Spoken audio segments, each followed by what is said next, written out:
Good morning and welcome to another Seize the Day. Today is December the 4th, Monday, and I'm glad that we get a chance to spend it this morning together. As you can see, I'm back home, and thankfully, Cindy is with me. She has successfully undergone her operation. I was with her for all the way through Wednesday evening. And then my boys came into town, and they stayed with their mom because I went out to St. Louis, Missouri, where I spoke at a global summit for Child Evangelism Fellowship. And I was there Thursday, Friday, came back late Friday, actually about 1 o'clock in the morning on Saturday. But my wife is doing well. Appreciate all of the prayers and the comments that people have made. Now it's just a matter of just recovery, but she seems to be getting around okay. And so now we'll just be introducing some good food, and hopefully she'll start eating soon, and we'll be in good shape. But appreciate everybody's prayers. That was, we could really sense that. Just reduce the amount of anxiety that everybody was feeling. But we're going to have a little bit of fun in these next couple of weeks, because what I'd like to do is take this opportunity to talk to you a little bit about Advent and in this 2023. I'm going to begin by looking at a number of the primary figures that play a big role in this whole story. And so this week, I'd like to spend a little bit of time with John the Baptist. We have as a theme for Advent 2023, who is he? Like, who is Jesus? And the best way to know about who he is to allow the gospel writers to just begin to develop in their stories all those people who were familiar with Jesus, right? And played a big part in making him known. And so one of those is John the Baptist. And I thought we would have some fun this week taking a look at John the Baptist and just recognizing some things about who he is that maybe have escaped your notice. He plays such a prominent role that it doesn't just begin with the gospel writers, but it begins way before that. He has a story that is told way before John ever came into this world. So before we go there, I'd like for you to turn with me to Luke chapter 1, and I'd just like to read this account for you this morning. All right. So it says, in the time of Herod, king of Judea, a priest was named. There was a priest named Zechariah, who belonged to the priestly division of Abijah. His wife Elizabeth, also a descendant of Aaron. Both of them were upright in the sight of God, observing all the Lord's commandments and regulations blamelessly. But they had no children. And because Elizabeth was barren, but they had no children because Elizabeth was barren, and they were both well along in years. Only when Zechariah's division was on duty and he was serving as a priest before God, he was chosen by Lot, according to the custom of the priesthood, to go into the temple of the Lord and burn incense. And when the time for the burning of incense came, all the assembled worshipers were praying outside. Then an angel of the Lord appeared to him, standing at the right side of the altar of incense. When Zechariah saw him, he was startled and was gripped with fear. But the angel said to him, "Do not be afraid, Zechariah. Your prayer has been heard. Your wife Elizabeth will bear you a son, and you are to give him the name John. He will be a joy and delight to you, and many will rejoice because of his birth. For he will be great in the sight of the Lord. He is never to take wine or other fermented drink, and he will be filled with the Holy Spirit even from birth. Many of the people of Israel will he bring back to the Lord their God, and he will go on before the Lord in the spirit and power of Elijah, to turn the hearts of the fathers to their children and the disobedient to the wisdom of the righteous, to make ready a people prepared for the Lord. Zechariah asked the angel, "How can I be sure of this? I am an old man, and my wife is well along in years." The angel answered, "I am Gabriel. I stand in the presence of God, and I have been sent to speak to you and to tell you this good news. And now you will be silent and not be able to speak until the day this happens, because you did not believe my words, which will come true at their proper time." Meanwhile, the people were waiting for Zechariah and wondering why he stayed so long in the temple. When he came out, he could not speak to them. They realized that he had seen a vision in the temple, for he kept making signs to them, but remained unable to speak. When his time of service was completed, he returned home. And after this, his wife Elizabeth became pregnant, and for 5 months remained in seclusion. "The Lord has done this for me," she said. "In these days, he has shown his favor and taken away my disgrace among the people." So here we have this introduction regarding the birth of John the Baptist. And in this Gospel of Luke, you realize that this birth precedes the birth of Jesus being foretold. And as we read in the text, is because there is a mission that this child John is going to play, right? He says he's going to bring back. Look at verse 16. Many of the people of Israel will he bring back to the Lord their God. He will go on before the Lord. So John the Baptist is this forerunner. John the Baptist is one who's coming before Jesus. And what is his role to do? He's going to bring people back to the Lord their God. He's going to turn the hearts of the fathers to their children and the disobedient to the wisdom of the righteous, to make ready a people prepared for the Lord. So his whole ministry was preemptive, right? He's going before. But before we get even more into these details, just give you a little bit of background. Sometimes we go through these stories year after year, Christmas after Christmas, and I think that sometimes we might lose just some of the story and the work, the outworking of how God is at work in the midst of this season. One of the things to note is Herod.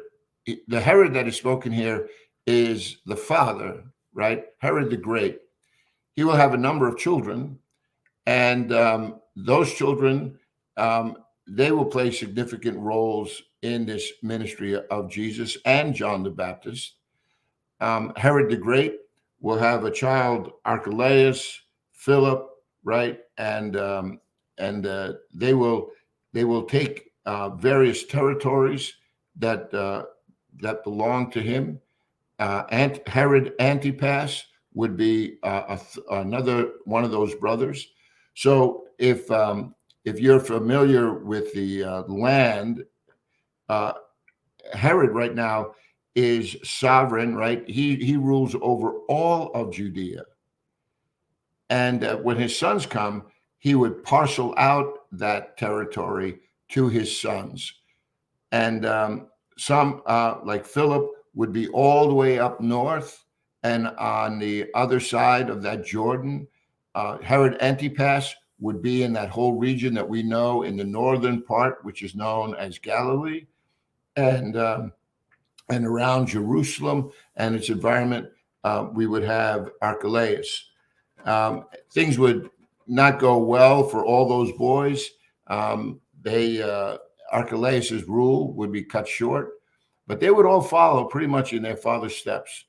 he was he was a very insecure ruler and cruel and very, very political. He Herod the Great, interesting guy, was one who was responsible for building up some great cities and dedicated them to the Roman emperor. Um, and in those dedications, it was always to make Herod look better, right? So always trying to ingratiate himself with the Caesars so that he would have more power and that he would have greater responsibility. So Caesar Augustus was was the emperor at the time, and Herod was always feeding into his ego. And Caesarea, for instance, was a town that was named after him, and Herod was responsible for building. Great works. Some of the remains are around still to this day. So that tells you a little bit about him. But notice here in verse 6 and 7, it says, both of them were upright in the sight of God, observing all of the Lord's commandments and regulations blamelessly, but they had no children because Elizabeth was barren and they were both well along in years. You know, if a Jewish wife remained childless, this was considered to be a disgrace to her. In fact, it's not just opinion. Look at verse 25 in the text that's before us. In the text, it says, "The Lord has done this for me," she said. "In these days, he has shown his favor and taken away my disgrace among the people." So there was this social, outcast in a sense that they would feel if they didn't have any children. Clearly, this was not the case, though, right? Sometimes people thought it was due to their sinfulness, right? Which is not true. But clearly, this was not the case with Elizabeth. It says here in verse 6, both of them, right? Here, this includes the wife. So it's not just talking about Zechariah, but talking about his wife Elizabeth, which is also an interesting take on a text because many of the times this is patriarchal. And yet here Elizabeth is playing a very prominent role in our text, as will Mary. So the text says that they were that the birth of a child would be born to Elizabeth and Zechariah. Can you think of other people in the Bible that found themselves in similar situations? And so the storyline of the Bible, you often see themes that are often being repeated. So how about Abraham and Isaac with Isaac, right? Abraham and Sarah were well advanced in years. They had no descendants. God had made promises to them, and they were wondering how those promises were ever going to be fulfilled, never recognizing that they themselves would bear a child. His name would be Isaac. And then you have Hannah with Samuel, who is also barren, and with their child dedicated, right, to God. And then you look here in just giving you some overviews of what's going on in the text here, right? So you're having a picture of this older couple who have been serving the Lord for many years. They have no children, and now they are about to have their world turned upside down. They are going to play a role in this unfolding redemptive story that God is about to tell us through all the Gospels. Particularly Matthew and Luke have the birth narratives, but what happens as a result of those who were born, John the Baptist in particular, and Jesus, right, who is to follow, it changes the world. So think about this. Zechariah and Elizabeth both get to play a substantial part in this. Now, take a look with me in verses 8 through 12. It says Zechariah. It says that he was a priest, right, from the division of Abijah. That's what it said in verse 5. So what's all that about? And again, because these are stories that are couched in all of this Old Testament narrative, it's not enough just to pick up the story in the New Testament, because you miss so much of this background and history that just adds to the story and, quite frankly, to the drama of what God is doing throughout the generations. See, the tribe of Levi supplied the priests who served in the temple. Levi, right? One of the sons of Jacob. So from the tribe of Levi, they supplied the priests who served in the temple. Because so many priests were available, the tribe was divided into 24 divisions. Abijah was one of those. You could go all the way back to First Chronicles in chapter 24, and there it speaks about Abijah, right? So Abijah was 8th in that order. Now, what you want to know, because here, right, it says he was chosen by Lot, according to the custom of the priesthood, to go into the temple of the Lord and burn incense.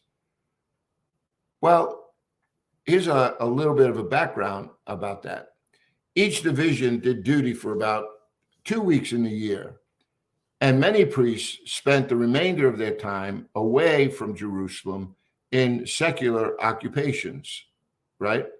Notice here in verse 23 of Luke 1, it says, when his time of service was completed, he returned home, right? So he didn't live in Jerusalem all the time, right? The incense offering was made twice daily, and the choice of the individual to make the actual offering in the holy place was fixed by casting lots. Now, here's an interesting thing that I read. It said no priest was allowed the honor more than once in his lifetime, and many were never fortunate enough even to be chosen at all. And when he was chosen, the priest went in by himself and made the offering, while the people waited outside in an attitude of prayer until he reappeared and dismissed them with a benediction.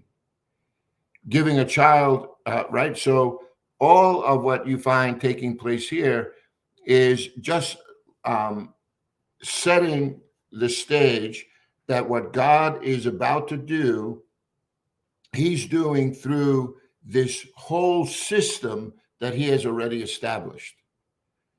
So this history of God with Abraham, right? And then we saw how God worked through Moses. And then we will, we went through this whole passages here in Deuteronomy, laying down again some of those foundations for Israel to come and take this land.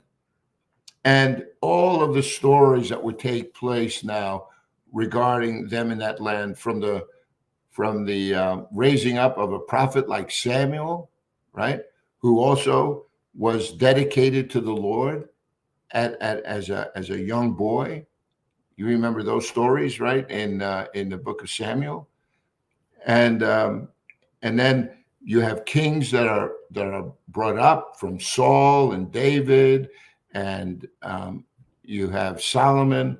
A kingdom then divides, and there's so much idolatry and rebellion that takes place that God will eventually judge those nations. First the northern portion of Israel, then the southern portion. They would eventually be placed out into exile. Jeremiah, Isaiah, so many of these prophets, Habakkuk, right, all proclaiming, this, this great judgment that's going to fall upon the nation of Israel, until eventually they're brought back. And we read about that in Ezra and Nehemiah. Zechariah. We have books like Haggai that speaks a little bit about what is taking place during those years when they came back and following. See, all of this is a storyline that God is beginning to teach, and throughout it all, there's this one major theme of God's about to bring redemption. One day He will bring His Messiah, and He will and He will restore all things again. And that before that day comes, we're told that He's going to send a forerunner, and that forerunner will prepare the people for that day.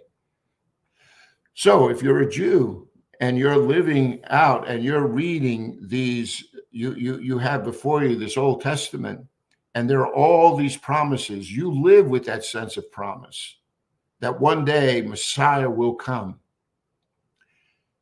The whole place of Luke and Matthew and these Gospels is setting the stage so that you begin to recognize that Jesus is the fulfillment of all of those promises. That what they were prophesying about, Jesus now is the reality of that. And how all of this comes to place, comes to be, is being elaborated for us now. And that's why in this season of Advent, we're looking forward, right, to this birth of Jesus. We're celebrating how this came about. And so this week, I'm going to talk to you a little bit more about John the Baptist. But John the Baptist, as you can see, his whole family, they are all in this line of those who are serving God. And God speaks to Zechariah and to Elizabeth. And through their line, we're going to see comes this great forerunner who is going to make the people ready, prepare the people for the coming of Jesus. Just one more other thing here before we leave today, just as a note here. Look at verse 13. An angel appears to Zechariah when Zechariah here now is on duty, right? And it so startles and grips Zechariah that he's shaken. But the angel says to him, "Don't be afraid, Zechariah. Your prayer has been heard. Your wife Elizabeth will bear you a son, and you are to give him the name John." And so this angel comes with revelation. Zechariah doesn't know anything about this. Elizabeth doesn't know anything about this. Their whole life is about to take an entirely different course because of this information. Again, how many times do we read in the scriptures that Jesus is giving us all kinds of information? He's giving us revelation so that we can understand something about his will and his ways. And with that revelation, doesn't that also just continue what God has been doing from the beginning? Again, we just finished looking at Deuteronomy, one of the last book of Moses, where this generation that was taken out of Egypt is now about to enter into this promised land. And what is God consistently saying to his people? But to listen to my voice, to hear what I have to say, to follow closely, walk with me. Hasn't that been the theme throughout? And telling them of the obstacles and encumbrances that they're going to uncover along the way. But all of that is building until we finally receive the promise of that Messiah. Think about all those Christmas cards you're going to get. They shall call him Jesus, right? For he shall save his people from their sins.